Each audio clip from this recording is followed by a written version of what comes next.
Siang itu, dentuman keras mengguncang SMA Negeri 72 Jakarta. Asap tebal menutupi halaman sekolah, siswa-siswi berlarian dalam panik. Di balik tragedi yang menggemparkan itu, muncul satu nama, remaja berusia 17 tahun yang disebut sebagai pelaku. Tapi, benarkah dia pelaku, atau justru korban dari sesuatu yang jauh lebih gelap? Sebelum kita lanjut ceritanya, jangan lupa ya like dan subscribe channel Saka Bercerita. Jangan lupa menulis asal daerah kalian di kolom komen, supaya kita lebih kenal dan dekat. Silakan duduk yang nyaman karena ceritanya baru dimulai. Let's go!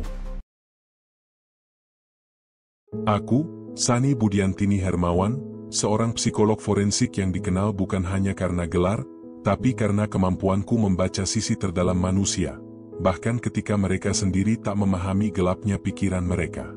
Aku tak hanya duduk di balik meja terapi. Aku turun ke ruang interogasi, mendengar bisikan dari para pelaku, menganalisis getar suara, gestur kecil, dan tatapan kosong yang menyimpan cerita yang lebih jujur dari kata-kata mereka. Dari kasus pembunuhan hingga teror yang mengguncang publik, tugasku satu, menyingkap luka batin dan motif tersembunyi di balik tindakan ekstrim manusia. Bagiku, setiap kejahatan bukan hanya soal hukum, tapi tentang jiwa yang terluka, dendam yang membusuk, dan batas tipis antara waras dan gila. Aku masih mengingat pagi itu, begitu jelas, begitu tajam, seperti luka yang tak mau kering meski waktu terus berjalan. Langit Jakarta tampak biasa saja. Lalu lintas padat, klakson bersahut-sahutan, dan udara yang mulai hangat oleh teriknya matahari. Tak ada yang aneh. Tak ada yang mengisyaratkan akan ada sesuatu yang mengubah arah hidup banyak orang. Aku sedang duduk di ruang konsultasi ketika ponselku bergetar keras. Sebuah panggilan darurat dari seorang rekan di kepolisian. Suaranya tergesa, nyaris bergetar. Bu Sani, ada ledakan di SMA Negeri 72. Kami butuh Anda di lokasi sekarang. Ledakan? Sekolah? Kata-kata itu berputar di kepalaku. Untuk sesaat, aku pikir aku salah dengar. Tapi tidak, detik berikutnya, suara sirine di kejauhan terdengar seperti isyarat nyata bahwa sesuatu memang telah pecah. Aku segera mengambil tas, mantel, dan bergegas menuju mobil dinas. Dalam perjalanan, aku menatap jalanan yang terasa lebih panjang dari biasanya. Pikiran-pikiran berhamburan. Anak-anak sekolah, guru-guru, orang tua yang menunggu kabar. Apa yang sebenarnya terjadi di sana? Ketika aku tiba di depan gerbang sekolah itu, suasananya kacau. Polisi memasang garis kuning. Para siswa berlarian keluar dengan wajah pucat, beberapa menangis histeris, sebagian lainnya hanya terdiam, seolah otak mereka belum sanggup memahami apa yang baru saja terjadi. Asap masih mengepul dari lapangan belakang. Bau mesiu, bercampur debu semen, menusuk hidung. Aku menarik napas dalam-dalam dan berusaha menenangkan diri. Seorang petugas kepolisian menghampiriku. Korban sudah dibawa ke rumah sakit, Bu.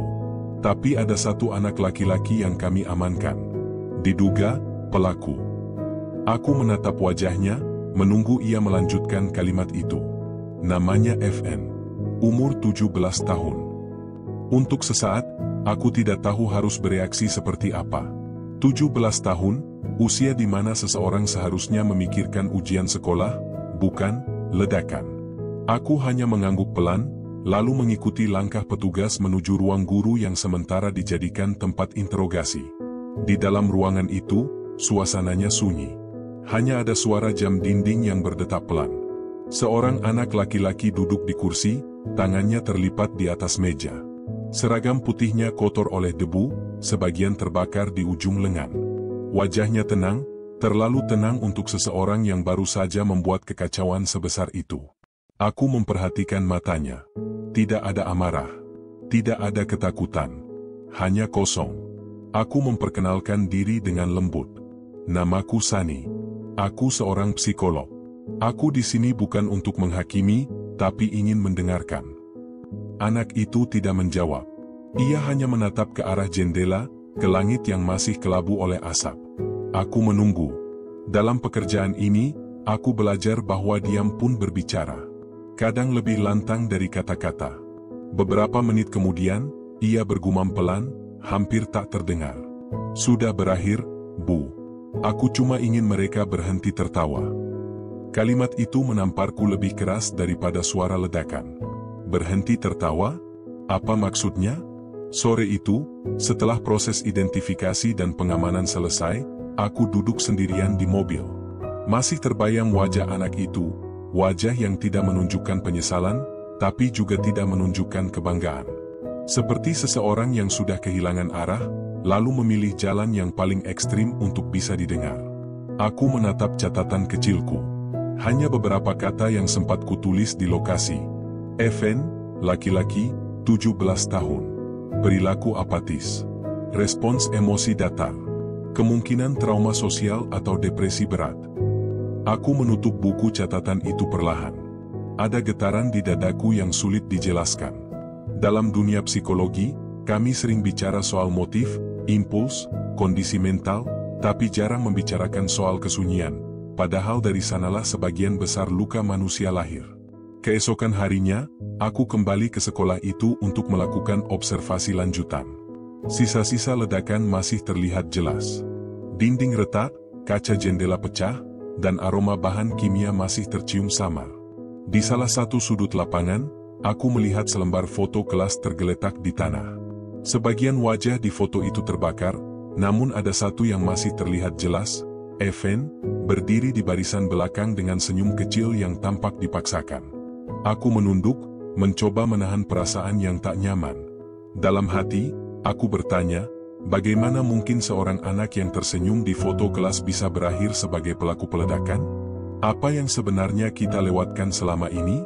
Pertanyaan itu berputar terus di kepalaku. Sebagai psikolog, aku tahu tidak ada tindakan ekstrim yang muncul tiba-tiba. Selalu ada pola. Selalu ada cerita. Dan aku tahu, tugasku baru saja dimulai. Beberapa media mulai menghubungiku untuk dimintai pendapat. Semua ingin tahu, apa yang membuat seorang remaja bisa melakukan hal seperti itu?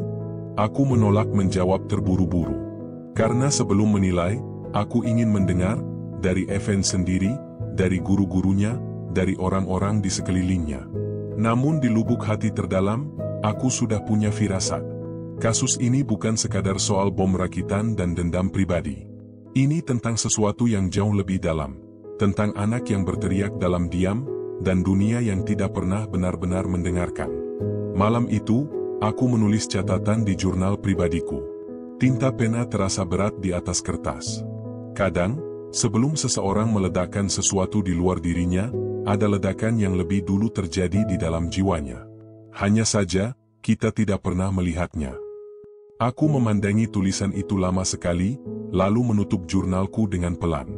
Entah kenapa, untuk pertama kalinya dalam karierku, aku merasa bukan sedang menganalisis pelaku, melainkan mencari potongan jiwa manusia yang tersesat dan menjerit dari balik keheningan. Dan di sanalah, di balik dentuman yang mengguncang sekolah itu, aku mulai memahami satu hal. Bahwa tragedi kadang lahir bukan dari kebencian, melainkan dari rasa tidak pernah dianggap ada. Pagi itu ruang interogasi terasa lebih dingin dari biasanya. Udara di dalam ruangan sempit itu seolah menolak bergerak, dan setiap detik keheningan menggantung seperti kabut yang menekan dada. Di balik kaca satu arah, aku memandang anak itu, Evan, remaja berusia 17 tahun yang kini duduk sendirian di kursi besi dengan tangan terlipat di pangkuan. Ia tak menunduk, tapi juga tidak menatap siapapun. Matanya menatap kosong ke dinding putih di depannya, seolah sedang memandangi sesuatu yang tak bisa dilihat orang lain. Aku berdiri di sana cukup lama sebelum masuk. Sebagai psikolog forensik, aku sudah sering melihat berbagai jenis pelaku kejahatan. Mereka yang menyesal, yang menyangkal, bahkan yang bangga atas perbuatannya. Namun FN berbeda. Tak ada penyesalan. Tak ada kesombongan. Yang ada hanyalah kekosongan, datar, menakutkan, tapi sekaligus menyedihkan. Seorang penyidik menghampiriku. Bu Sani, dia belum bicara banyak sejak kemarin. Hanya menjawab, tidak tahu, atau, sudah selesai. Kami pikir, mungkin ibu bisa membuatnya terbuka. Aku hanya mengangguk pelan. Beri saya waktu sendirian dengannya.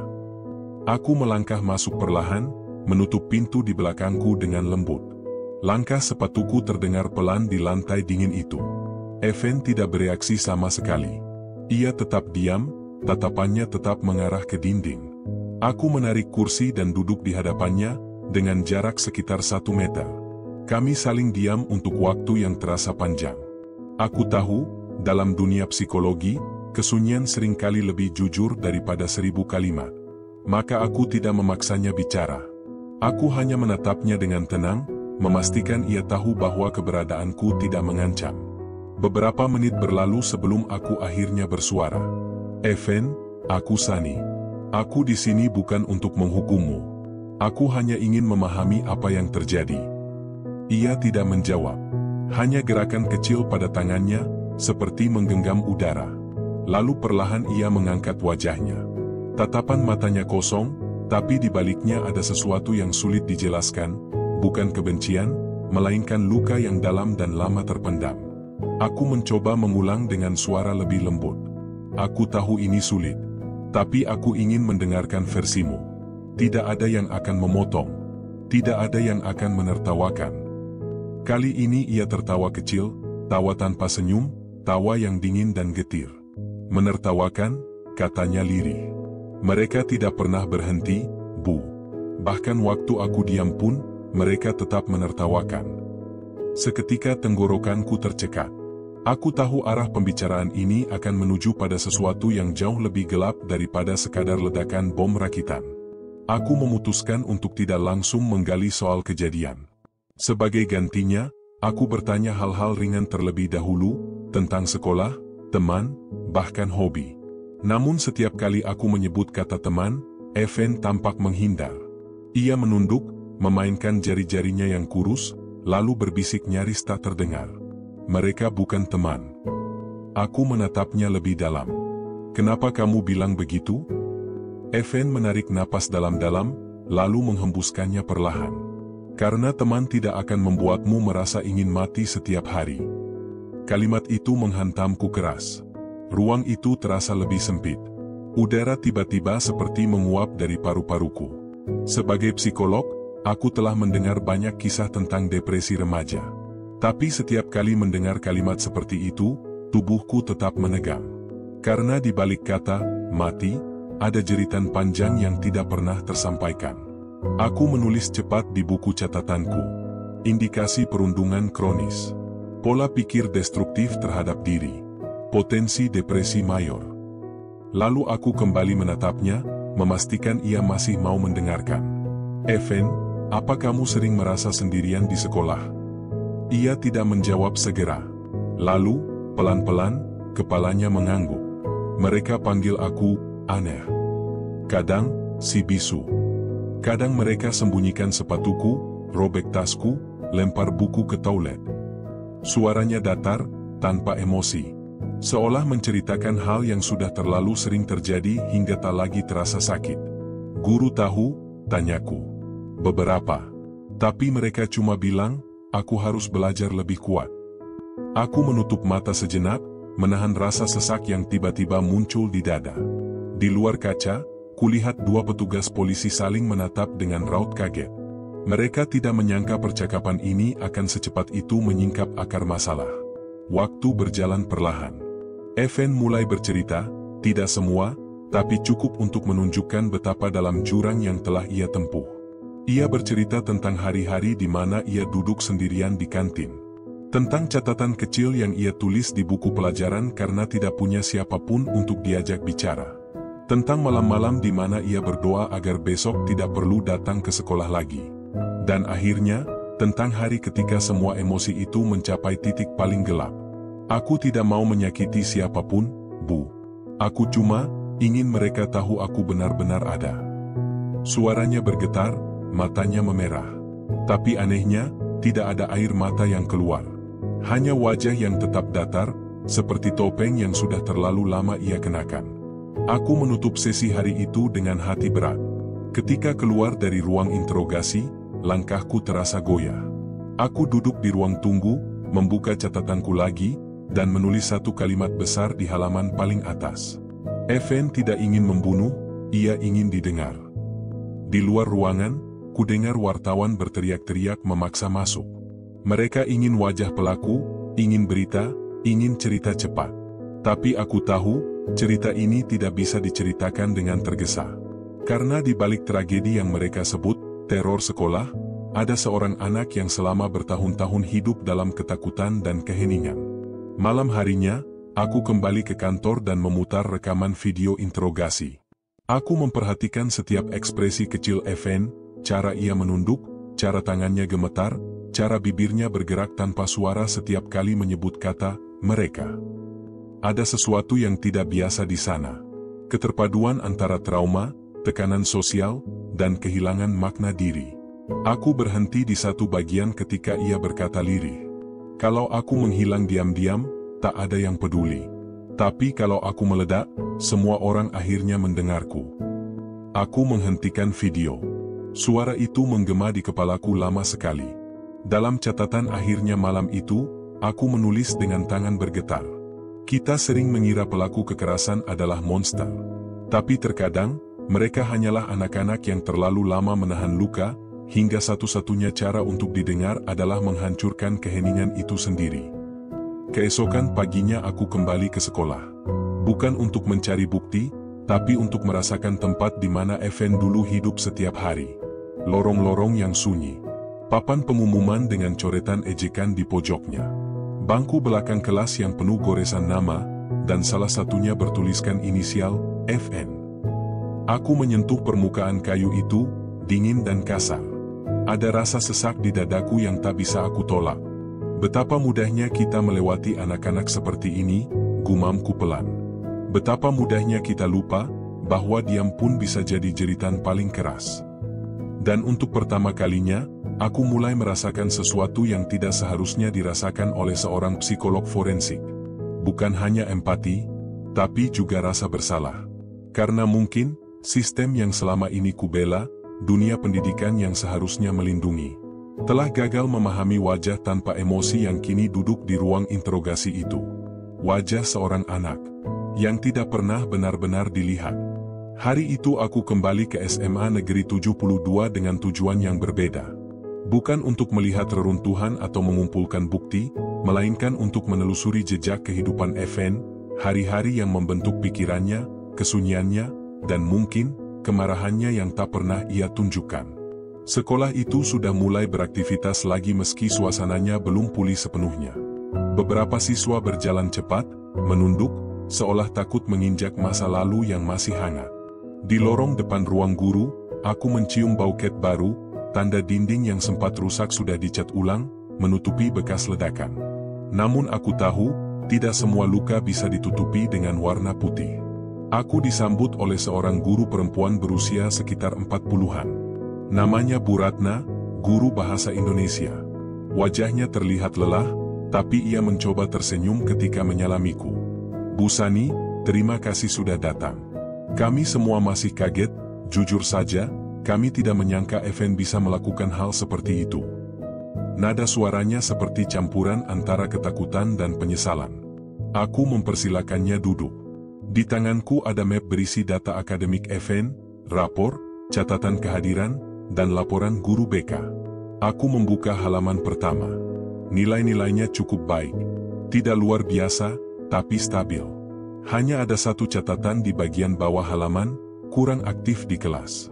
Sering menyendiri. Catatan yang tampak biasa, namun bagiku, itu adalah sinyal pertama. Remaja yang terus menyendiri di lingkungan sosial yang padat seperti sekolah, seringkali menyimpan sesuatu yang tidak tersampaikan. Bagaimana sikapnya di kelas, Bu? Tanyaku perlahan. Bu Ratna menghela napas panjang sebelum menjawab. Evan itu anaknya pendiam. Tapi, entah kenapa anak-anak lain sering memperlakukannya aneh. Kadang mereka tertawa saat dia bicara. Kadang mengolok cara jalannya. Pernah saya tegur, tapi mereka cuma bilang bercanda. Ia menunduk, suaranya merendah. Saya pikir itu hal biasa. Sekarang saya menyesal. Aku menatapnya tanpa berkata apa-apa. Karena di antara jeda kalimatnya, aku mendengar penyesalan yang sungguh. Penyesalan dari seseorang yang baru sadar betapa mahal harga dari satu kalimat, hanya bercanda. Aku melanjutkan wawancara ke beberapa guru lain, wali kelas, guru olahraga, guru BK. Pola yang sama muncul di setiap percakapan. Evan dianggap anak aneh, terlalu pendiam, sulit bergaul. Namun tak satu pun yang berusaha memahami kenapa ia begitu. Guru BK bahkan menunjukkan beberapa catatan konseling yang sempat dibuat tahun lalu. Di sana tertulis, FN tampak menarik diri dari pergaulan. Tidak mau bicara saat sesi konseling. Mengaku tidak punya teman dekat. Saran, tingkatkan kepercayaan diri melalui kegiatan ekstrakurikuler. Aku membaca kalimat itu berulang-ulang. Rasanya dingin. Terlalu klinis. Seolah yang ditangkap hanyalah gejala, bukan isi hati manusia. Konseling yang seharusnya menjadi ruang aman, malah menjadi laporan formal tanpa makna emosional. Sore itu aku meminta izin untuk berjalan keliling sekolah sendirian. Aku melewati lapangan yang kini sepi. Melewati ruang kelas yang catnya baru, tapi menyimpan aroma masa lalu yang berat. Langkahku berhenti di depan ruang laboratorium. Menurut laporan, disinilah FN sering duduk sendirian setiap jam istirahat. Kutinggalkan map di atas meja dan perlahan berjalan ke kursi di pojok belakang. Masih ada coretan di dinding, samar tapi masih terbaca. Tidak semua yang diam itu baik-baik saja. Aku menatap tulisan itu lama sekali. Mungkin FN yang menulisnya. Kalimat sederhana itu terasa seperti jeritan yang tertahan terlalu lama. Sebuah permintaan kecil agar seseorang, siapapun, mau mendengarnya. Di saat itu aku merasa seperti berdiri di antara dua dunia. Dunia anak yang terluka dan dunia orang dewasa yang sibuk menilai. Betapa jauhnya jarak di antara keduanya, padahal mereka hanya dipisahkan oleh meja dan kursi sekolah. Aku kemudian menuju kantin, tempat yang katanya paling sering menjadi lokasi perundungan. Seorang penjaga kantin tua mengenal FN. Anak itu jarang jajan, Bu. Kalaupun beli, pasti pagi sekali, sebelum yang lain datang. Kadang cuma duduk sambil baca buku. Waktu anak-anak lain datang, dia langsung pergi. Suaranya bergetar. Saya pernah lihat sepatunya dilempar ke tempat sampah. Tapi saya nggak berani bilang, Bu. Takut sama anak-anak yang nakal itu. Aku terdiam lama. Rasanya sesal mendengar cerita sekecil itu. Karena di balik tindakan kecil yang dibiarkan, lahirlah luka besar yang tidak terlihat. Aku mulai menulis di buku catatanku. Perundungan sistemik. Tidak ada intervensi sosial. Lingkungan sekolah permisif terhadap perilaku agresif verbal dan nonverbal. Namun kalimat di kertas tidak bisa mewakili rasa perih yang sebenarnya. Apa yang kutulis hanyalah diagnosis, sementara di baliknya, ada anak yang setiap hari pulang dengan hati compang-camping. Sebelum meninggalkan sekolah, aku mendatangi satu ruangan lagi, perpustakaan. Petugas perpustakaan, perempuan muda dengan kacamata tebal, berkata, FN sering kesini, Bu. Hampir setiap hari. Dia suka baca buku tentang fisika dan filsafat. Kadang saya lihat dia menulis sesuatu di catatan kecil, tapi nggak pernah saya ganggu. Ia lalu membuka laci meja dan mengeluarkan selembar kertas kusut. Ini, tertinggal minggu lalu. Mungkin miliknya. Kertas itu berisi tulisan tangan rapi. Jika aku lenyap, apakah dunia akan lebih tenang? Atau justru baru sadar bahwa aku pernah ada? Aku menggenggam kertas itu erat-erat. Mataku panas. Aku menutupnya dengan tangan, berusaha menahan air mata yang tak seharusnya keluar di tengah tugas profesional. Tapi kali ini, aku gagal menjaga jarak. Aku duduk di salah satu kursi, membiarkan air mataku jatuh. Sebagai psikolog, aku diajarkan untuk memahami, bukan merasa. Namun di hadapan bukti-bukti seperti ini, aku tak sanggup hanya menjadi pengamat. Aku merasa seolah sedang membaca surat perpisahan dari seorang anak yang sebenarnya sudah lama hilang, bahkan sebelum ledakan itu terjadi. Ketika aku keluar dari perpustakaan, langit mulai berubah warna. Senja Jakarta memantulkan cahaya oranye di jendela-jendela kelas. Aku berhenti di halaman, menatap bangunan sekolah itu sekali lagi.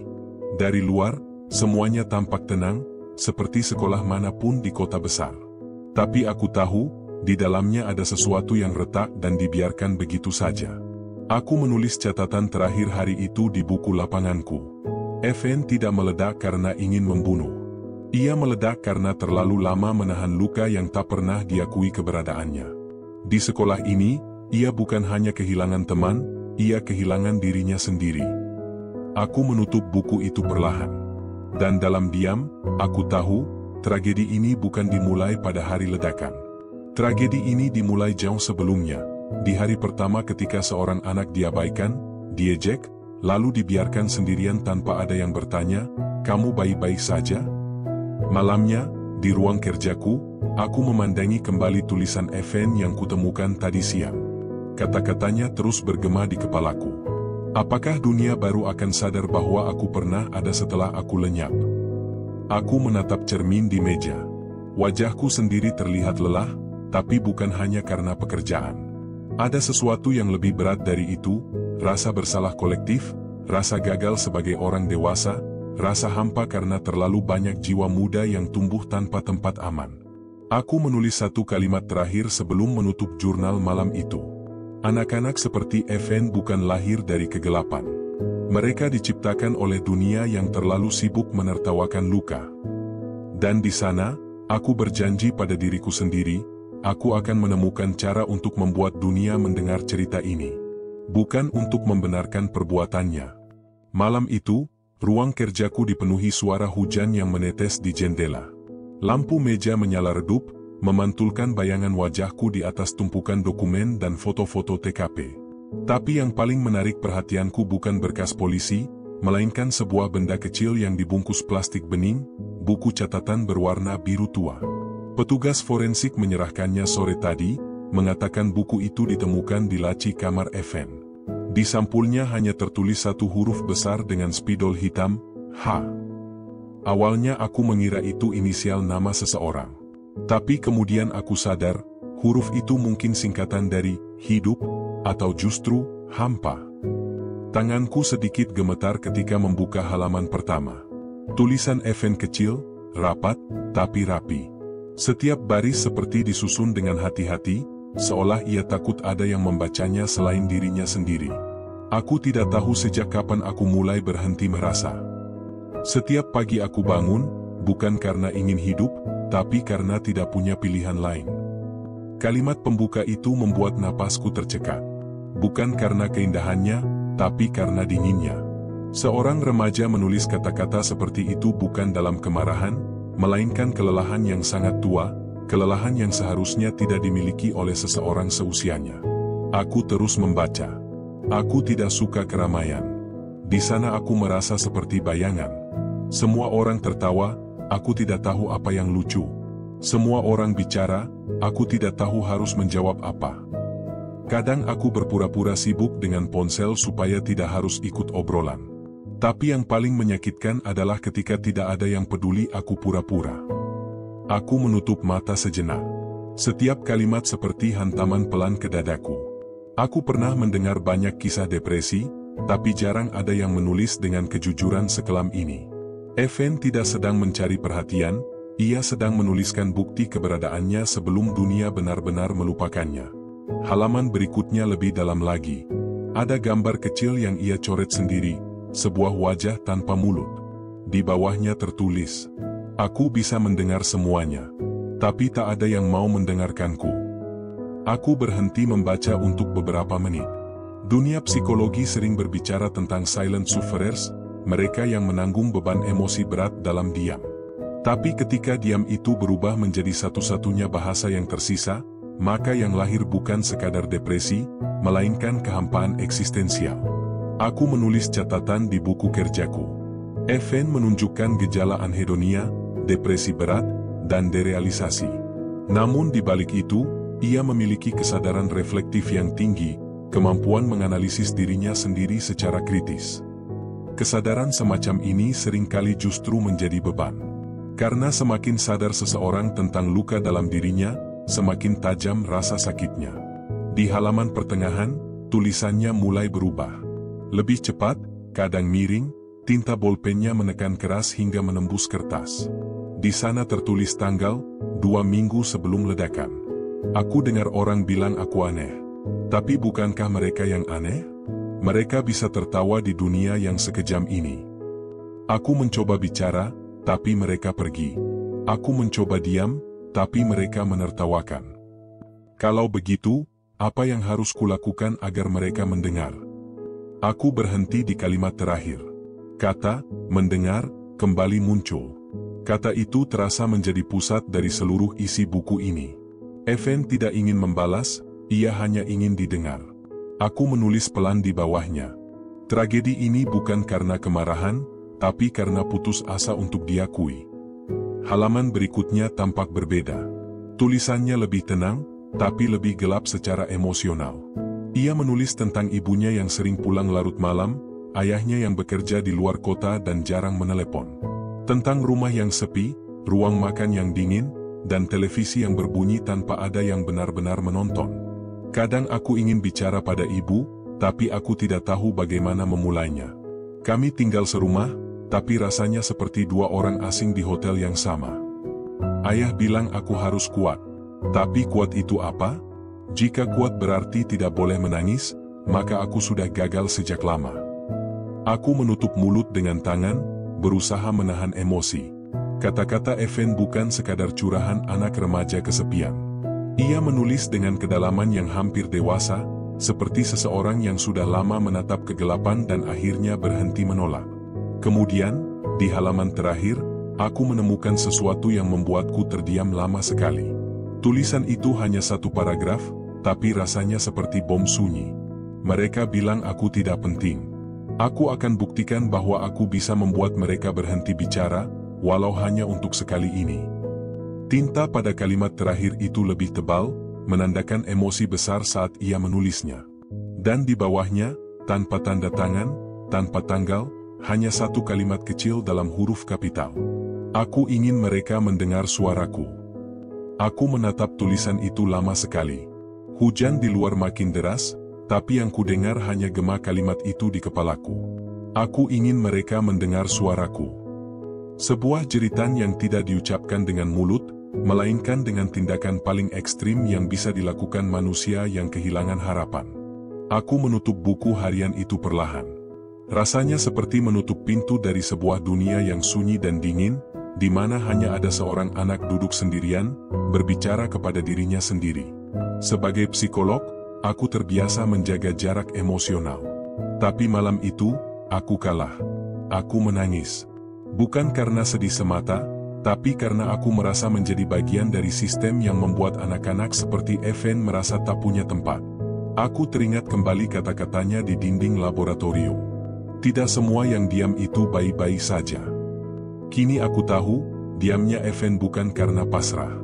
Diamnya adalah perlawanan terakhir terhadap dunia yang terus menuntutnya untuk kuat, padahal ia hanya ingin dipeluk. Menjelang tengah malam, aku menulis laporan awal psikologisnya. Aku menuliskan kemungkinan besar Evan mengalami depresi mayor yang berlangsung lama, diperparah oleh isolasi sosial, perundungan, dan kurangnya dukungan emosional keluarga. Namun di luar istilah klinis itu, aku tahu yang sesungguhnya terjadi jauh lebih kompleks. Evan bukan sekadar korban keadaan. Ia adalah cermin yang memantulkan kebisuan kita semua sebagai orang dewasa. Karena di dunia yang sibuk menilai, tidak ada ruang bagi mereka yang hanya ingin dimengerti. Aku menutup laporan itu dengan satu kalimat terakhir, yang kutulis bukan sebagai psikolog, tapi sebagai manusia. Ledakan itu bukan suara bom. Itu adalah suara seorang anak yang akhirnya didengar, meski dengan cara yang paling menyakitkan. Dan malam itu, sebelum aku mematikan lampu, aku memandangi buku biru tua itu sekali lagi. Di balik seluruh teror dan kemarahan, aku hanya melihat satu hal. Seorang remaja yang berteriak dalam sunyi, memohon agar dunia berhenti sejenak, dan mendengarkannya. Aku tahu perjalanan ini belum selesai. Masih banyak yang harus kucari, tentang siapa yang terakhir kali berbicara dengan Evan, tentang percakapan yang mungkin menjadi pemicu terakhirnya. Tapi satu hal pasti, aku tidak akan lagi menatap kasus ini sebagai tragedi tunggal. Ini adalah cermin besar yang memperlihatkan betapa mudahnya kita kehilangan anak-anak kita, bahkan ketika mereka masih duduk di ruang makan yang sama. Hari itu langit Jakarta tampak abu-abu. Hujan belum turun, tapi udara terasa berat, seolah menahan sesuatu yang siap pecah kapan saja. Aku duduk di kursi ruang kepala sekolah SMA Negeri 72, di hadapanku terdapat tumpukan berkas, foto, dan satu benda kecil yang tak pernah kusangka akan memberi jawaban besar, sebuah flash disk berwarna hitam. Guru BK menyerahkannya padaku dengan tangan gemetar. Ini, rekaman sesi terakhir saya dengan Evan, Bu, ucapnya pelan. Seminggu sebelum kejadian. Aku menatapnya lama. Perempuan itu tampak lebih tua dari usianya. Mata sembab, suara bergetar. Ada penyesalan di sana, penyesalan yang dalam. Kenapa ibu baru menyerahkannya sekarang? Tanyaku perlahan. Ia menunduk. Saya takut dianggap gagal. Aku menarik napas panjang. Tidak ada yang siap menghadapi kenyataan seperti ini. Tidak guru, tidak orang tua, tidak siapapun. Di ruang arsip sekolah yang sunyi, aku memasukkan flash disk itu ke laptop. Suaranya berdesis sebentar, lalu terdengar rekaman dengan kualitas seadanya. Ada dua suara di sana, Evan dan guru BK-nya, Bu Ratna. Awalnya, hanya terdengar suara langkah dan kursi yang digeser. Lalu suara Bu Ratna berkata lembut, Evan, minggu lalu kamu tidak masuk ya? Ibu dengar kamu sakit. Evan tidak langsung menjawab. Suaranya muncul beberapa detik kemudian, datar, hampir tanpa intonasi. Enggak sakit, Bu. Cuma capek aja. Capek kenapa? Sekolah? Semuanya. Ada jeda panjang setelah itu. Suara kipas angin di ruangan terdengar jelas, seperti satu-satunya saksi yang setia menyimak percakapan itu. Evan, ibu tahu kamu anak yang pintar. Tapi akhir-akhir ini kamu sering murung. Ada yang kamu mau ceritakan? Enggak ada, Bu. Yakin? Kadang kalau kamu cerita, bebanmu bisa lebih ringan, loh. Cerita buat apa? Orang gak ada yang dengar juga. Kalimat itu membuatku berhenti memutar rekaman sejenak. Sama seperti tulisannya di buku harian. Tidak ada yang mendengarkan. Seolah seluruh hidupnya hanya berputar pada satu kekecewaan yang sama. Aku menatap layar, mencoba menenangkan diri, lalu memutar rekaman lagi. Evan, ibu dengar kamu sering dibercandain sama teman-teman di kelas. Betul? Bercanda? Tawa kecil terdengar, tapi hambar. Kalau ditarik kursinya sampai jatuh, itu bercanda, ya? Kalau buku disembunyikan, itu bercanda? Kalau foto aku dijadikan meme, itu juga bercanda, Bu? Ibu nggak tahu sampai separah itu. Nggak ada yang tahu, karena aku nggak pernah teriak. Mereka cuma tertawa, aku juga ikut tertawa. Tapi lama-lama, aku lupa gimana caranya beneran ketawa. Di titik itu, aku mulai merasakan dada sesak. Evan berbicara pelan, tapi setiap katanya seperti pisau dingin yang menggores lambat-lambat. Di balik suara mudanya, ada kelelahan yang luar biasa. Evan, kamu pernah berpikir buat melawan mereka? Tanya Bu Ratna. Melawan? Buat apa? Kalau aku melawan, aku yang disalahin. Aku pernah coba lapor. Katanya aku harus sabar, harus kuat, harus cuek.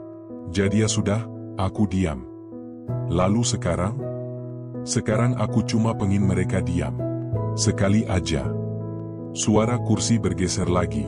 Mungkin Bu Ratna menatapnya dengan cemas, tapi Evan, suaranya tetap tenang, seolah yang ia bicarakan bukan dendam, melainkan keinginan yang sangat sederhana.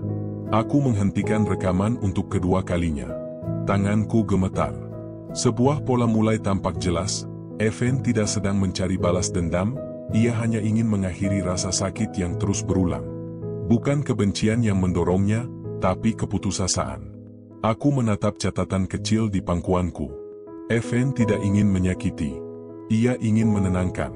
Tapi ia salah memahami arti tenang. Aku tahu bagaimana logika depresi bisa memutar makna. Bagi orang yang kehilangan arah, bahkan keheningan paling ekstrim, yakni kematian, bisa tampak seperti satu-satunya bentuk kedamaian. Aku menatap kembali layar laptop dan menekan tombol play. Evan, ibu mau kamu janji satu hal. Apa? Kalau kamu merasa marah, atau sedih, atau ingin menyerah, datang ke ibu. Jangan pendam sendiri. Kalau ibu nggak di sekolah, ibu kasih nomor ibu. Kamu bisa chat kapan aja. Hening beberapa detik. Kalau aku chat, ibu bales, kan? Tentu saja. Kalau aku bilang aku udah nggak tahan, ibu juga bales? Evan, tentu. Ibu janji. Lalu, di ujung rekaman itu, terdengar suara Evan lagi, Pelan, tapi sangat jelas. Oke, Bu. Tapi kalau suatu hari aku nggak sempat chat, mungkin karena aku udah nemuin cara lain buat tenang. Setelah kalimat itu, hanya keheningan. Lalu suara klik, rekaman berhenti. Aku menatap layar laptop cukup lama. Rasanya jantungku berhenti berdetak beberapa detik. Kalimat itu adalah isyarat terakhir. Sebuah peringatan yang terdengar jelas, namun tetap terlewatkan. Malamnya, aku duduk di mobil, menatap gerbang sekolah yang kini dijaga ketat polisi.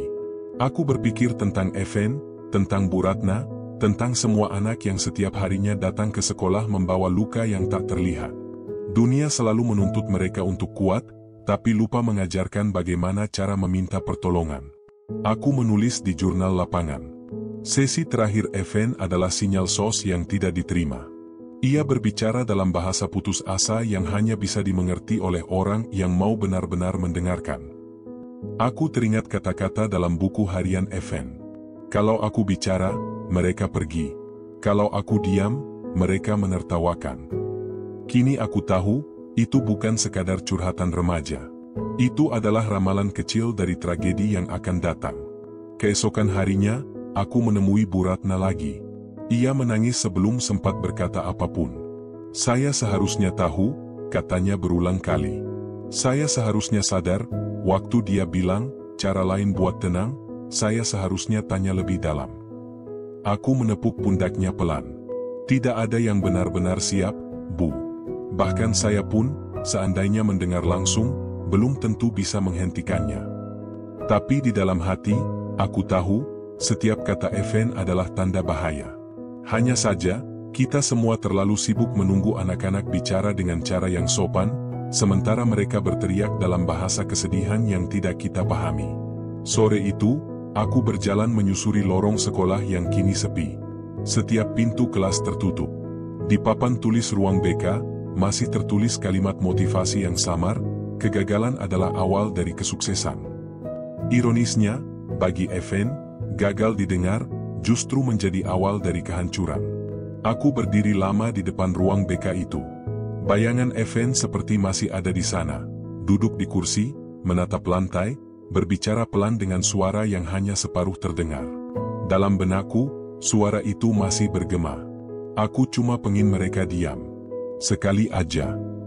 Dan kini aku sadar, diam, yang ia maksud bukan tentang membalas, melainkan tentang mencari ruang di dunia yang tak pernah memberinya tempat untuk bersuara.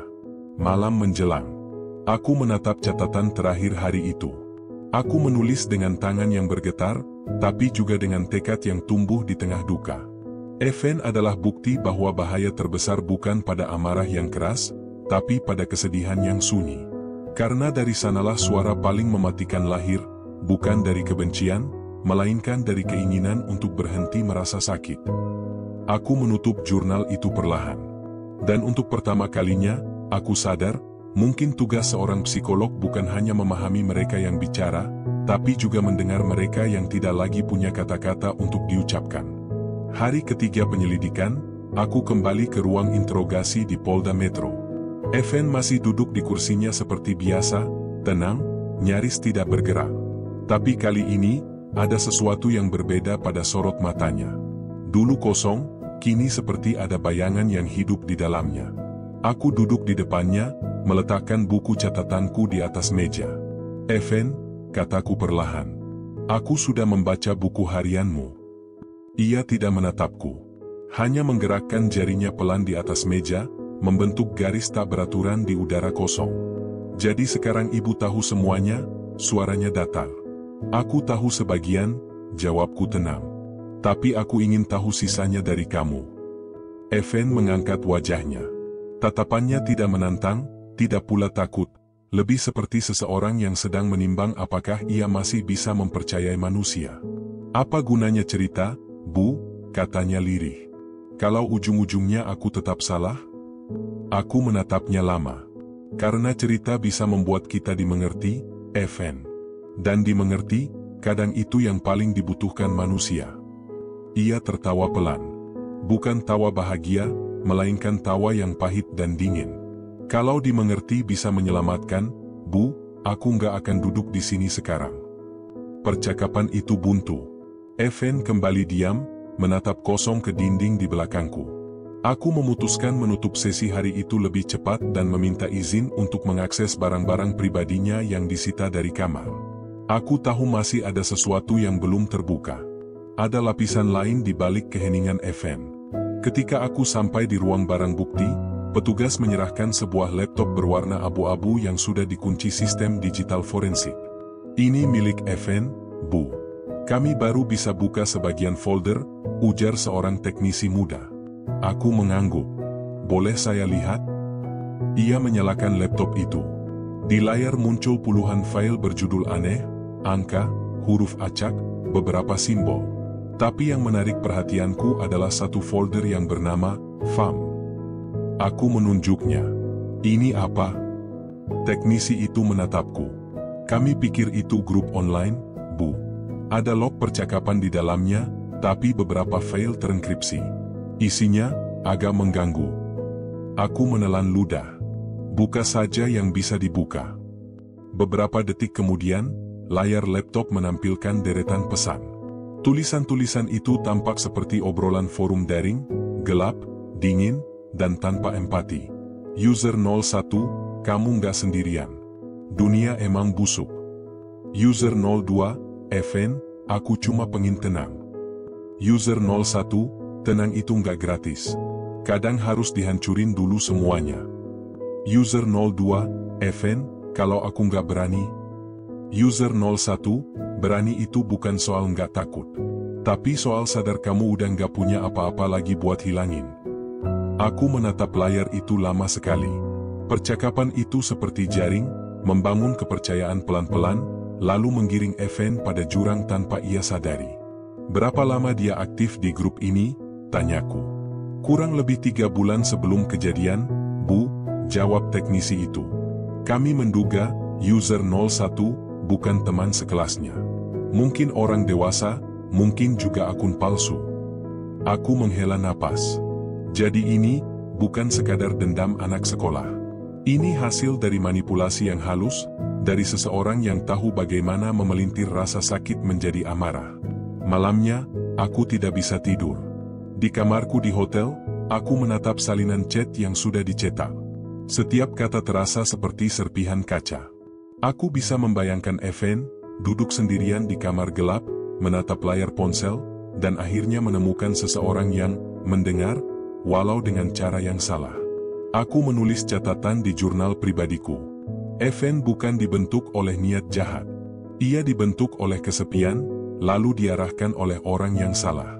Kebutuhan untuk diakui bisa menjadi pintu bagi manipulasi. Aku berhenti menulis. Ada kalimat yang berputar di kepalaku, kalimat yang dulu kuucapkan di awal kasus ini. Sebelum seseorang meledakkan sesuatu di luar dirinya, ada ledakan yang lebih dulu terjadi di dalam jiwanya. Kini aku sadar, ledakan itu tidak hanya berasal dari luka, tapi juga dari bisikan yang datang di saat seseorang merasa sendirian. Keesokan paginya, aku meminta izin menemui Evan lagi. Kali ini aku membawa salinan percakapan itu. Aku duduk di hadapannya, membuka map, dan meletakkan kertas itu di meja. Evan menatap kertas itu sebentar, lalu wajahnya berubah, bukan kaget, tapi seperti seseorang yang baru saja melihat hantu masa lalu. Dari mana ibu dapat itu? Tanyanya pelan. Dari laptopmu. Ia tertunduk. Lama sekali ia tidak berbicara. Ketika akhirnya bersuara, suaranya hampir seperti bisikan. Dia bilang aku nggak gila. Dia bilang dunia yang salah. Dan untuk pertama kalinya, aku percaya seseorang. Siapa dia, Evan? Tanyaku lembut. Ia tidak menjawab. Tapi aku tahu, dari cara matanya bergetar, bahwa nama itu masih menempel kuat di kepalanya. Beberapa jam setelah sesi itu, aku menerima kabar dari penyidik digital. Akun user 01 ternyata terhubung ke sebuah forum internasional gelap yang berisi komunitas yang menormalisasi tindakan ekstrim, tempat di mana rasa sakit dijadikan bahan bakar ideologi destruktif. Dan yang lebih mengejutkan, IP penggunanya berasal dari luar negeri. Aku duduk lama di ruang kerja, mencoba mencerna semuanya. Evan tidak sendirian. Ia dibimbing. Langkah-langkahnya diatur. Emosinya disulut secara sistematis oleh seseorang yang tahu bagaimana menyalakan api dalam jiwa rapuh. Aku merasa marah. Bukan pada Evan, tapi pada dunia digital yang bisa menelusup ke dalam hidup seorang remaja tanpa kita sadari, menyentuh pikirannya, mengubah logikanya, lalu meninggalkannya hancur sendirian. Sore itu aku kembali ke sekolah. Aku berjalan melewati koridor panjang yang kini sepi. Di papan mading, masih terpajang tulisan-tulisan tugas siswa, cita-citaku di masa depan. Aku berhenti di depan salah satu kertas yang tertulis nama Evan di pojoknya. Aku ingin jadi orang yang berguna. Aku menggigit bibir. Rasa perih menjalar sampai ke dada. Betapa jauh perjalanan anak ini dari cita-citanya sendiri.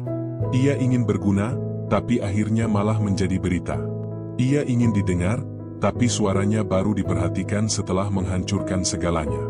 Malamnya, aku menulis laporan lanjutan. Tanganku gemetar ketika menulis paragraf terakhir. Evan adalah produk dari dua dunia. Dunia nyata yang menolak memahami, dan dunia maya yang berpura-pura memahami. Di antara keduanya, ia kehilangan dirinya sendiri. Aku menutup buku itu, tapi pikiranku tidak tenang. Karena semakin dalam aku menyelami kasus ini, semakin terasa bahwa tragedi Evan hanyalah puncak dari gunung es besar. Generasi muda yang tumbuh di tengah kesunyian digital, mencari pelukan di layar, dan menerima pelajaran tentang kebencian dari orang yang bahkan tidak mereka kenal. Sebelum tidur, aku kembali memandangi foto Evan yang kuambil dari berkas. Remaja berusia 17 tahun, dengan mata sayu dan senyum kecil yang samar. Aku berbisik pelan, hampir seperti berbicara kepada seseorang yang masih bisa mendengar. Evan, kamu bukan monster. Kamu hanyalah seseorang yang tidak pernah diberi ruang untuk merasa aman. Dan untuk pertama kalinya sejak kasus ini dimulai, aku merasa takut. Karena jika satu anak seperti Evan bisa hancur karena kesepian dan manipulasi, berapa banyak lagi yang sedang menunggu gilirannya? Kadang bukan luka besar yang membunuh seseorang, tapi retakan kecil yang dibiarkan begitu lama sampai akhirnya pecah. Itu kalimat terakhir yang kutulis malam itu, sebelum aku mematikan lampu. Aku tahu, mulai saat ini, penyelidikan bukan lagi soal mencari alasan Evan meledakkan sekolahnya. Melainkan tentang bagaimana kita, orang dewasa, selama ini membiarkan retakan di balik ketenangan itu tumbuh tanpa pernah mencoba menyembuhkannya. Aku menatap layar komputer di ruang siber Polda Metro Jaya dengan perasaan campur aduk. Selama berminggu-minggu aku berusaha memahami motif Evan dari sisi kejiwaan, tapi hari ini, untuk pertama kalinya, aku benar-benar melihat bagaimana luka itu dijahit oleh tangan orang lain, seseorang yang sengaja menanamkan pikiran gelap di kepalanya. Bu Sani, kami sudah dapat hasil pelacakan sebagian, kata seorang analis muda bernama Raffi sambil mengetik cepat di keyboard. Akun user 01 yang berinteraksi dengan Evan menggunakan jaringan VPN berlapis. Tapi ada satu sesi login yang terlacak. Aku menatapnya serius. Dari mana asalnya? Raffi menatap monitor, lalu menoleh padaku dengan raut wajah ragu. Dari Jakarta, Bu. Tepatnya, dari jaringan Wi-Fi sebuah sekolah swasta, sekolah Evan sendiri. Aku terdiam. Kamu yakin? Yakin, Bu. Log waktu dan alamat IP-nya cocok dengan jam pelajaran sore. Ini bukan kebetulan. Aku merasa dingin menjalar di sepanjang tengkuku. Artinya, pelaku bukan orang asing. Bukan sosok misterius dari forum internasional. Dia ada di sana, di sekitar Evan, setiap hari. Mungkin guru, mungkin teman, mungkin seseorang yang pura-pura peduli. Aku menatap layar yang kini menampilkan log data obrolan. Percakapan-percakapan lama itu kini terasa lebih kejam, karena aku tahu, yang menulisnya mungkin seseorang yang tahu persis kapan Evan makan, kapan ia pulang, bahkan kapan ia menangis di pojok kelas. Coba cocokkan dengan daftar aktivitas di sekolah waktu itu, pintaku. Raffi mengangguk, lalu menampilkan daftar nama-nama siswa yang masih di sekolah pada jam tersebut. Ada 10 nama. Tapi satu nama langsung membuatku merinding. Nama yang berkali-kali disebut Evan di buku harian.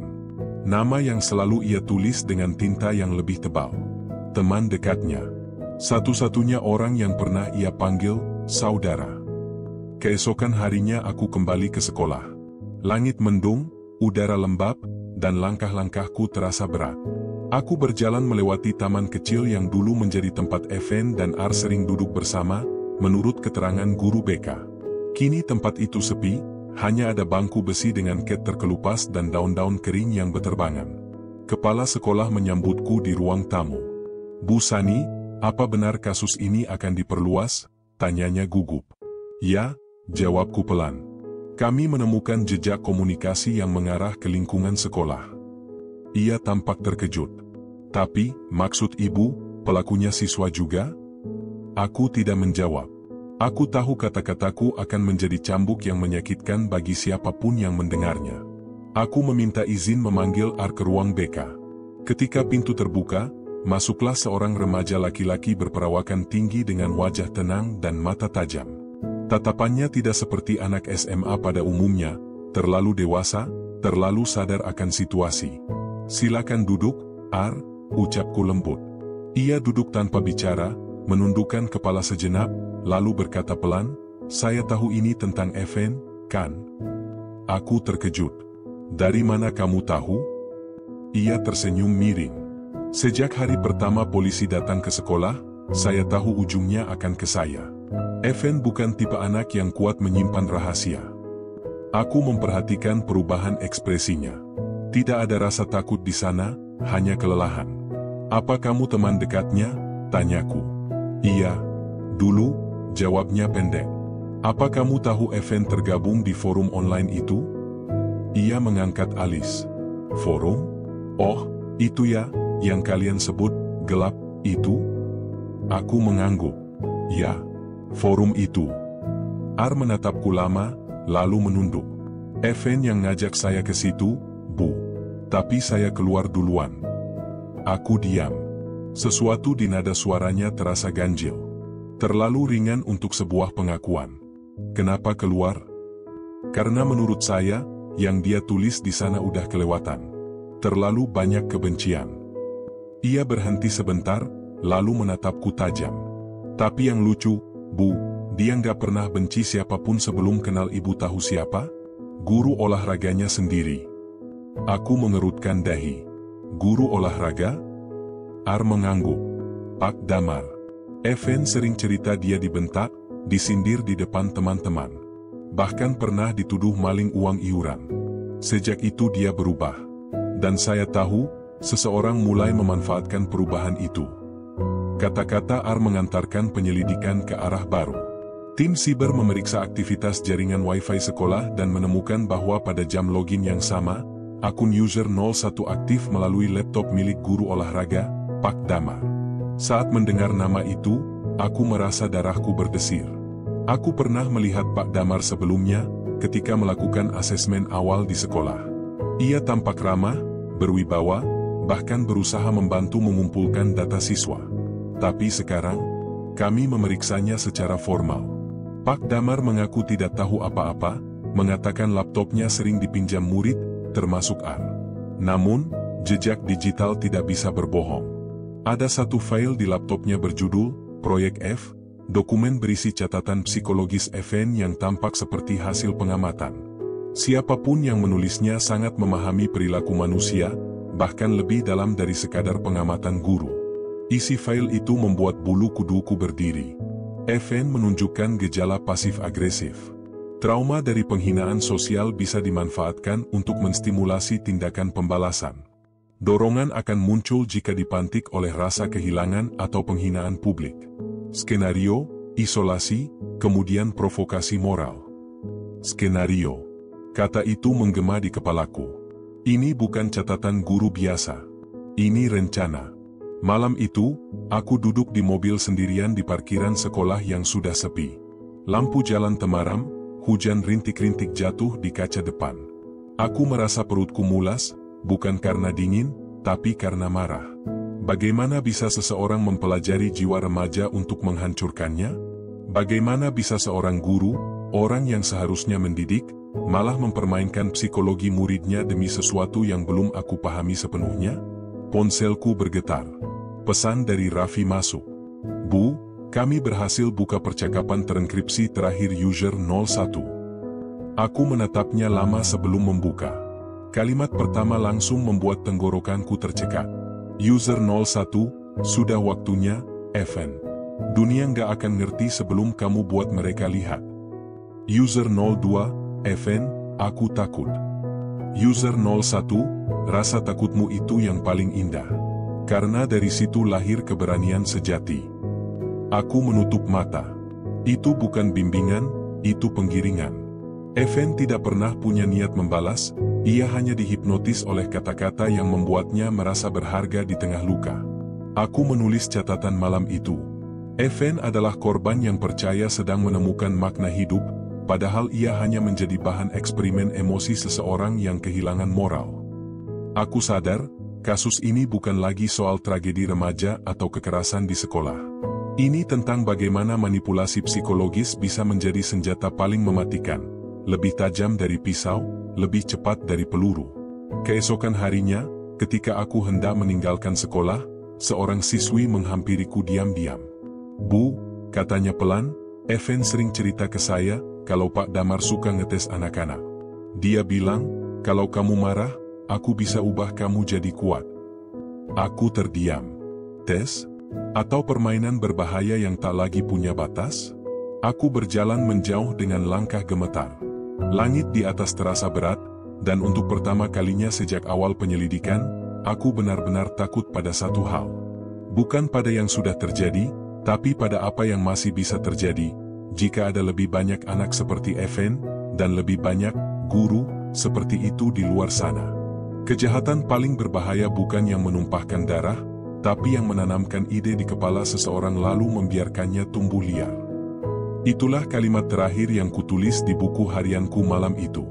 Dan aku tahu, penyelidikan ini belum berakhir. Malam itu aku tidak bisa tidur. Kata-kata dari chat terakhir Evan terus terputar di kepalaku seperti rekaman rusak. Rasa takutmu itu yang paling indah. Karena dari situ lahir keberanian sejati. Aku mencoba memejamkan mata, tapi setiap kali kulakukan, yang kulihat hanya wajah Evan, remaja yang tersenyum kaku dalam foto buku tahunan sekolah, dengan mata yang menyimpan ribuan kata yang tidak sempat diucapkan. Hujan turun deras di luar jendela. Kertas-kertas laporan berserakan di meja. Laptopku masih menyala, menampilkan log data hasil forensik digital terakhir dari tim siber. Di pojok bawah layar, folder bertuliskan, "D-File", kini terbuka, berisi dokumen rahasia dari laptop Pak Damar. Aku menghela napas panjang sebelum membukanya satu persatu.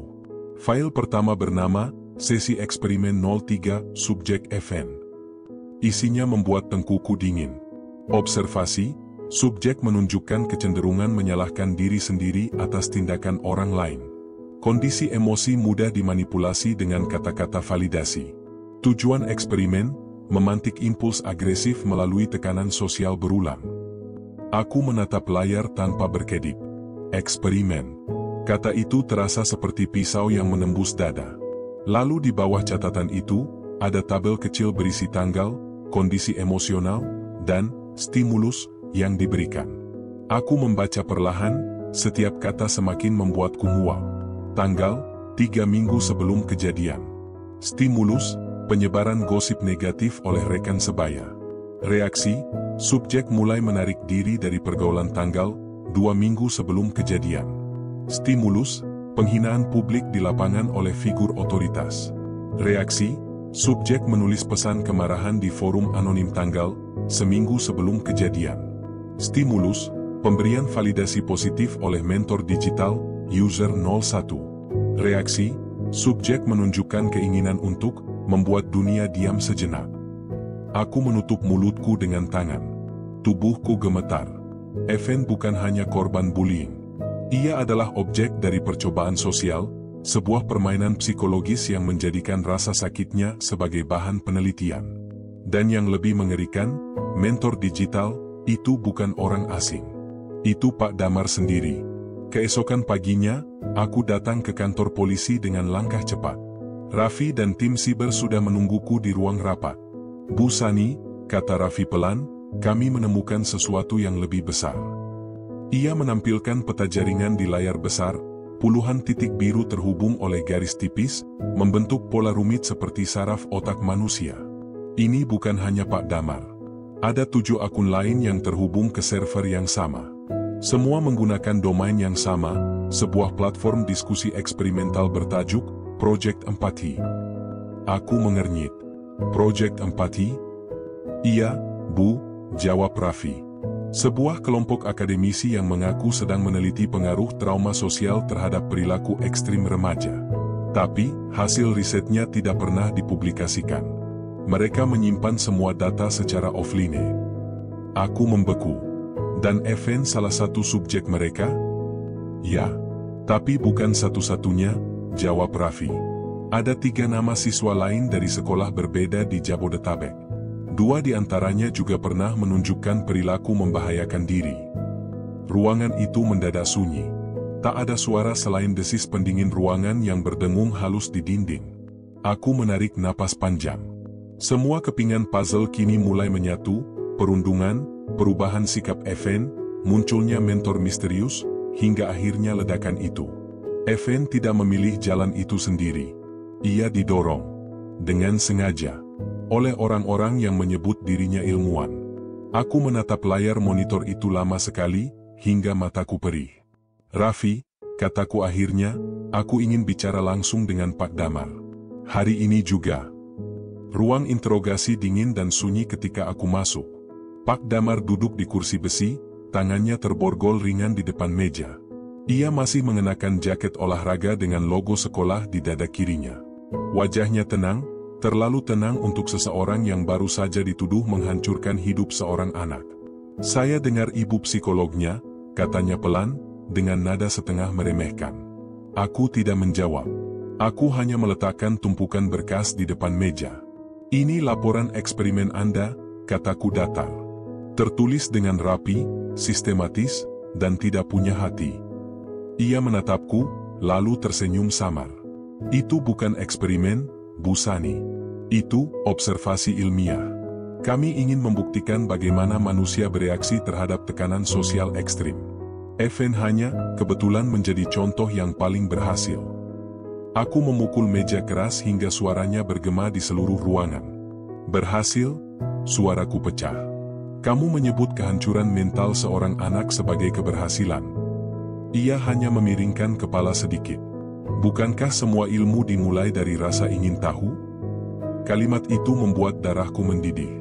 Aku menatap matanya dalam-dalam, mencari secuil rasa bersalah di sana, tapi yang kulihat hanyalah keyakinan dingin milik orang yang percaya bahwa moralitas bisa ditunda demi pengetahuan.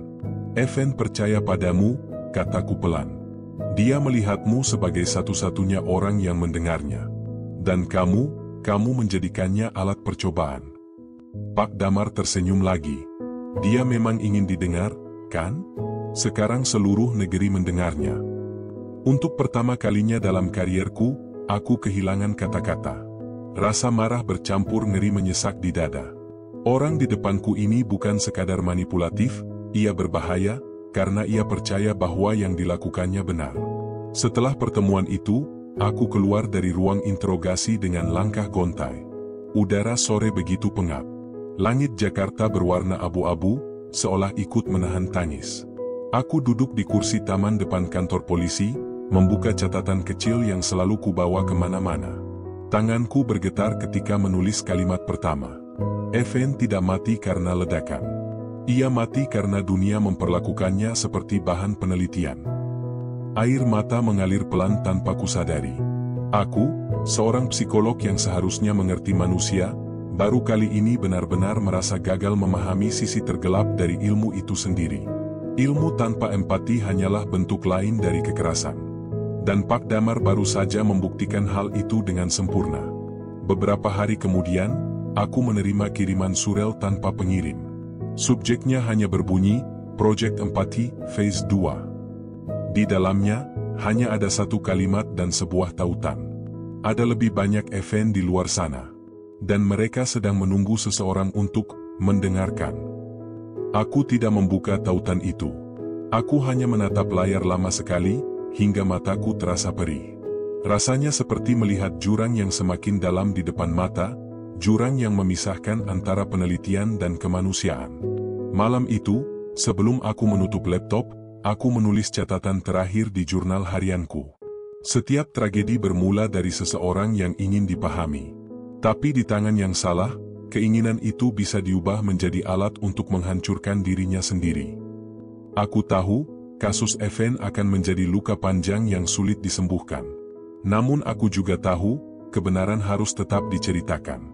Agar tidak ada lagi anak yang dijadikan bahan eksperimen untuk memahami manusia. Karena jika manusia harus dihancurkan dulu baru bisa dipahami, maka mungkin kita semua sudah kehilangan makna menjadi manusia itu sendiri. Studio televisi itu dingin, sunyi, dan terlalu terang. Lampu sorot menyilaukan wajahku, membuat kulit terasa kaku. Di depanku, kamera berwarna hitam berdiri tegak seperti mata besar yang menatap tanpa berkedip. Aku bisa mendengar detak jantungku sendiri, cepat, tak beraturan. Di sebelahku, seorang presenter muda memeriksa naskah di tangannya. Ia tersenyum ramah, tapi aku tahu di balik senyum itu tersimpan rasa ingin tahu yang tak kalah besar dari jutaan pasang mata yang menunggu tayangan malam ini. Hari ini, untuk pertama kalinya sejak tragedi itu, aku akan berbicara. Bukan sebagai psikolog, bukan sebagai ahli yang dipanggil media, tapi sebagai saksi hidup dari kebusukan yang selama ini bersembunyi di balik kata riset. Bu Sani, kata produser dengan suara rendah dari belakang kamera, kita tayang dalam 10 detik. Aku mengangguk pelan, mencoba mengatur napas. Di layar monitor kecil di depanku, muncul teks pembuka. Eksklusif, pengakuan psikolog atas kasus Evan di balik tragedi SMAN 72. Presenter menatap kamera. Selamat malam, pemirsa. Malam ini kita akan membahas kisah yang telah mengguncang negeri, kasus peledakan di SMA Negeri 72 Jakarta, dan pengungkapan mengejutkan di baliknya. Bersama saya, seorang psikolog forensik yang terlibat langsung dalam penyelidikan, Ibu Sani Budiantini Hermawan. Kamera beralih padaku. Aku tersenyum tipis, menatap langsung ke lensa. Senyum yang dipaksa, bukan untuk menenangkan penonton, tapi untuk menenangkan diriku sendiri. Selamat malam, ucapku pelan. Presenter mencondongkan tubuh. Bu Sani, publik ingin tahu, dari sudut pandang ibu, siapa sebenarnya Evan? Pertanyaan itu sederhana, tapi terasa seperti membuka luka lama yang belum kering. Aku menatap ke bawah sebentar, lalu menarik napas panjang. Evan bukan teroris, kataku akhirnya. Dia bukan pelaku kejahatan seperti yang banyak orang pikirkan. Evan adalah korban. Korban dari sistem, dari perundungan, dari ketidakpedulian, dan, suaraku bergetar, dari eksperimen yang seharusnya tidak pernah ada. Studio hening. Presenter menatapku dengan mata membulat. Eksperimen? Tanyanya. Aku mengangguk. Ya. Eksperimen yang disebut Project Empati, proyek rahasia yang menguji bagaimana manusia bereaksi terhadap tekanan sosial ekstrim. Evan dijadikan salah satu subjek tanpa persetujuannya. Presenter membuka mulut, tapi tak segera berbicara. Mungkin ia tak menyangka kata-kata seperti itu akan keluar langsung dari mulutku di siaran langsung. Aku melanjutkan. Evan tidak memilih menjadi pelaku. Ia dipancing, diarahkan, dan dimanipulasi oleh seseorang yang seharusnya membimbingnya, gurunya sendiri. Guru yang menggunakan ilmunya untuk mengamati luka anak didiknya, lalu memperdalam luka itu, demi hasil penelitian. Suara gemuruh samar terdengar dari ruang kontrol.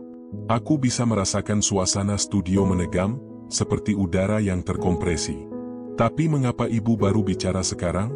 Tanya presenter, suaranya hati-hati. Pertanyaan itu membuatku terdiam sejenak.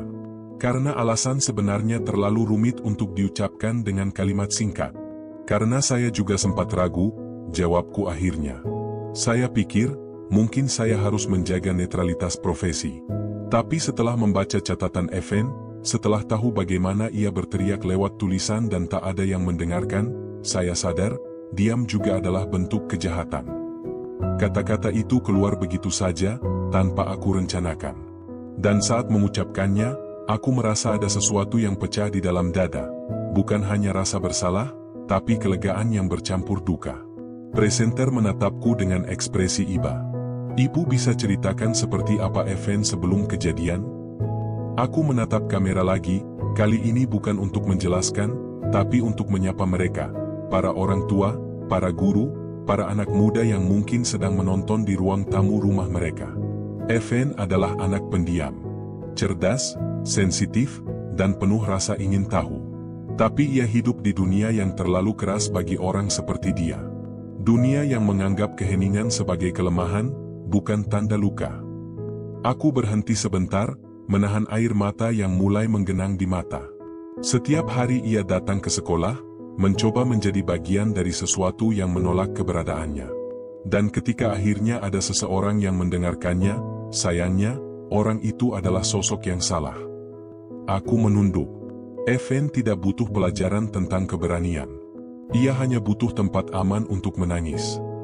Suara presenter bergetar saat ia bertanya, "Dan, apa yang bisa kita pelajari dari tragedi ini, Bu?" Aku mengangkat kepala perlahan. Kata-kataku keluar pelan, tapi setiap suku katanya terasa berat. Kita hidup di zaman di mana teknologi membuat orang bisa berpura-pura peduli dari balik layar, tapi lupa menyentuh hati di depan mata. Evan berteriak dalam diam, tapi dunia lebih sibuk dengan tren dan komentar. Aku menarik napas dalam-dalam. Dan sekarang, setelah dia tiada, semua orang baru mulai bicara. Tapi sayangnya, suara itu datang terlambat. Presenter terdiam lama. Bahkan kru di belakang kamera ikut menunduk. Aku bisa mendengar desahan halus dari ruang kontrol, mungkin produser juga menahan napas. "Bu Sani," suara presenter pelan, "apakah ibu menyesal terlibat dalam kasus ini?" Aku menatap ke arah kamera. Sorot lampu di atas terasa seperti cahaya interogasi, dan untuk sesaat aku ingin mematikan semuanya, ingin berhenti bicara. Tapi tidak. Evan berhak didengar, bahkan jika aku harus membuka luka sendiri. "Ya," jawabku akhirnya, lirih. "Saya menyesal, bukan karena terlibat, tapi karena terlambat menyadari bahwa saya juga bagian dari sistem yang membuat anak-anak seperti Evan merasa tak punya tempat." Aku berhenti sejenak. Sebagai psikolog, saya seharusnya bisa mendengar lebih awal. Tapi saya terlalu sibuk memahami teori, dan lupa mendengarkan manusia. Tiba-tiba layar di belakang studio menampilkan foto Evan, potret hitam putih dari arsip sekolah. Wajah muda dengan senyum kecil yang kini terasa seperti pesan dari masa lalu. Presenter menunduk hormat. Aku hanya bisa memandangi foto itu, mencoba menahan tangis yang makin tak tertahankan.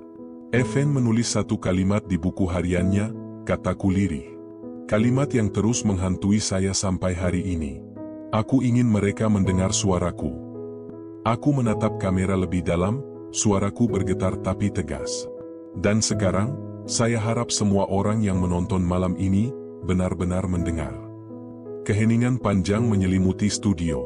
Presenter menatapku, matanya berkaca-kaca. Produser di balik kaca memberi isyarat tangan, segmen akan segera ditutup. "Terima kasih, Bu Sani, atas keberaniannya," kata presenter pelan. Aku hanya mengangguk, lalu menatap kamera untuk terakhir kalinya. Lampu-lampu mulai padam perlahan. Begitu kamera mati, aku akhirnya menarik napas panjang. Tubuhku lemas, tapi hatiku terasa sedikit lebih ringan, seolah sebagian beban itu akhirnya berpindah ke udara. Di luar studio, malam Jakarta terasa sunyi. Langit hitam, tapi lampu kota berkilau seperti luka yang enggan padam. Aku berjalan menuju mobil, tapi sebelum masuk, seseorang memanggilku dari belakang. "Bu Sani." Aku menoleh. Seorang remaja perempuan berdiri di bawah lampu taman. Ia mengenakan seragam sekolah, matanya basah. "Saya teman Evan, Bu. Dulu satu kelas." Aku terdiam.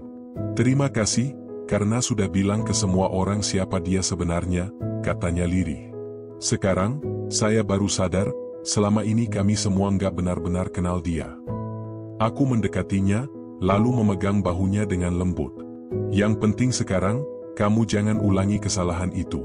Kalau ada temanmu yang diam, jangan biarkan ia sendirian." Ia mengangguk, menunduk, lalu pergi perlahan. Sudah 3 hari sejak wawancara itu tayang. 3 hari sejak aku memutuskan untuk tidak lagi bersembunyi di balik profesi, gelar, atau ketenangan palsu. Dan selama 3 hari itu pula, hidupku berubah total. Telepon di rumah berdering tanpa henti. Sebagian besar berisi ucapan dukungan dari guru, mahasiswa, dan para orang tua yang tersadar akan pentingnya kesehatan mental anak-anak mereka. Namun, tak sedikit pula pesan berisi caci maki dan ancaman, menuduhku mencoreng dunia pendidikan, menghancurkan nama institusi, dan menodai reputasi negara. Aku menerima semuanya dalam diam. Bukan karena pasrah, tapi karena aku tahu, setiap kebenaran yang diungkap pasti menuntut harga. Dan harga itu, kadang lebih berat dari yang bisa dibayangkan. Pagi itu aku duduk di ruang tamu yang kini penuh dengan surat-surat. Beberapa dari rekan kerja di universitas mengirimkan surat pemanggilan etik. Sebagian besar kolega menjauh, mereka takut, atau pura-pura tidak kenal. Namun di antara semua surat itu, ada satu amplop kecil tanpa nama pengirim. Amplop itu berwarna coklat muda, agak kusut di sudutnya. Aku membukanya pelan. Di dalamnya, hanya selembar kertas lipat dengan tulisan tangan. Terima kasih, Bu, karena sudah mendengarkan Evan. Dari seseorang yang dulu juga berteriak dalam diam. Aku menatap surat itu lama sekali. Air mata yang sempat kering beberapa hari ini, kembali jatuh perlahan. Surat itu pendek, tapi artinya dalam, seolah seluruh alasan dari keberanianku untuk berbicara kini menemukan makna. Kadang, satu suara yang jujur cukup untuk mengubah 1000 yang bisu. Hari itu, aku memutuskan pergi ke makam Evan. Lokasinya berada di pinggiran Jakarta, di tanah pemakaman sederhana yang dikelilingi pohon Kamboja tua. Langit mendung. Angin berembus pelan, membawa aroma tanah basah. Aku datang sendirian, membawa seikat bunga melati, bunga yang dulu disebut Evan sebagai bunga kesepian, karena harum tapi sering diabaikan. Nisan itu sederhana. Hanya bertuliskan nama, tanggal lahir, dan tanggal kematian. Tak ada kata-kata perpisahan. Aku berlutut di depan makam itu, menyentuh tanahnya perlahan. Suara hujan mulai turun, tapi aku tak bergeser sedikit pun. Maafkan saya, bisikku. Kalau saja saya lebih cepat mendengar, mungkin kau tidak akan merasa sendirian. Mungkin dunia tidak akan mengenalmu dari dentuman itu. Suara hujan makin deras. Air menetes dari ujung rambutku, mengalir ke pipi, entah mana air mata, mana air langit, aku tak lagi tahu. Tapi aku janji, lanjutku pelan, aku tidak akan biarkan kisahmu tenggelam. Aku akan pastikan mereka mengingatmu bukan sebagai pelaku, tapi sebagai peringatan, bahwa diam pun bisa membunuh. Aku menatap nisan itu lama. Dan entah mengapa, di antara rintik hujan, aku merasa ada sesuatu yang hangat di dada. Bukan kelegaan, tapi semacam ketenangan yang akhirnya datang setelah semua kebenaran diucapkan. Beberapa minggu kemudian, aku diundang kembali oleh Kementerian Pendidikan. Kali ini bukan untuk dimintai keterangan, tapi untuk mempresentasikan program baru. Sekolah Peduli Mental. Sebuah inisiatif yang lahir dari tragedi Evan. Ironis, tapi juga harapan baru. Di ruang rapat itu, aku berbicara di depan pejabat, guru, dan konselor sekolah. Anak-anak bukan mesin nilai, kataku. Mereka manusia. Mereka terluka, mereka takut, mereka mencari tempat aman. Tapi sistem kita terlalu sibuk mengejar ranking dan disiplin, sampai lupa bahwa mereka butuh didengar. Suasana hening. Beberapa orang menunduk, mungkin menahan rasa bersalah. Aku melanjutkan, kita tidak bisa mengembalikan Evan, tapi kita bisa mencegah agar tidak ada lagi yang merasa sendirian seperti dia. Tepuk tangan terdengar pelan. Bukan tepuk tangan selebrasi, tapi tanda penghormatan, untuk Evan, dan semua anak yang pernah berjuang sendirian di ruang kelas yang dingin. Malamnya, aku duduk di ruang kerja, menatap layar laptop. Ada satu dokumen baru yang kupersiapkan, surat untuk Evan. Bukan untuk publik, bukan untuk wawancara, hanya untuk diriku sendiri, dan untuknya. Kutarik napas panjang, lalu mulai menulis. Kepada Evan, aku tak tahu apakah kau bisa mendengarku dari tempatmu sekarang. Tapi aku ingin kau tahu, dunia akhirnya mulai mendengar suaramu. Beberapa sekolah sudah membangun ruang konseling baru. Guru-guru mulai belajar tentang empati, bukan hanya disiplin. Dan anak-anak seperti dirimu, kini mulai berani berbicara tanpa takut dicemooh. Kau tidak sia-sia, Evan. Kau bukan hanya berita atau statistik. Kau adalah awal dari perubahan kecil yang sedang tumbuh pelan-pelan. Aku tahu, hidup tak sempat memberimu kesempatan kedua. Tapi kisahmu akan jadi jembatan bagi banyak orang lain yang kehilangan arah. Dan jika suatu hari, ada seorang remaja yang hampir menyerah, lalu ia membaca kisahmu dan memilih untuk bertahan, maka di sanalah warisanmu hidup. Dengan segala penyesalan dan rasa hormat, Sani Budiantini Hermawan. Kusimpan surat itu tanpa rencana untuk mempublikasikannya. Bagiku, surat itu bukan dokumen, tapi doa. Beberapa bulan berlalu. Namaku perlahan tenggelam dari media, tapi jejak kisah Evan tetap hidup. Setiap kali aku menghadiri seminar atau mendengar guru bercerita tentang perubahan di sekolahnya, aku tahu, api kecil itu masih menyala. Suatu sore, aku mendapat pesan dari Raffi, asisten peneliti yang dulu membantuku. Ia menulis, "Bu, saya baru dari sekolah di Bandung. Anak-anak di sana bikin forum, dengar aku."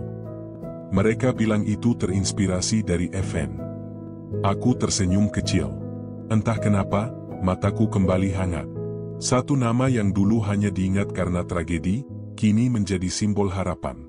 Evan, si anak pendiam yang dulu tak didengar, akhirnya membuat seluruh negeri belajar mendengarkan.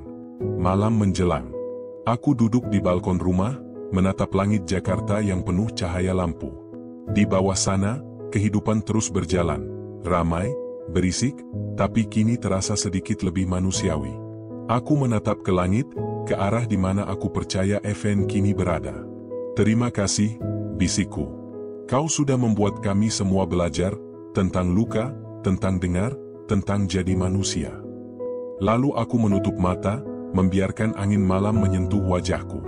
Untuk pertama kalinya dalam waktu yang lama, aku merasa damai. Bukan karena semua sudah selesai, tapi karena aku tahu, kebenaran, sekeras apapun, selalu meninggalkan warisan, meski harus lahir dari luka. Dan malam itu, di antara gemuruh kota yang tak pernah tidur, aku bisa mendengar suara lembut dari dalam hatiku sendiri. Aku ingin mereka mendengar suaraku. "Iya, Evan, kami sudah mendengar. Dan kami tidak akan lupa."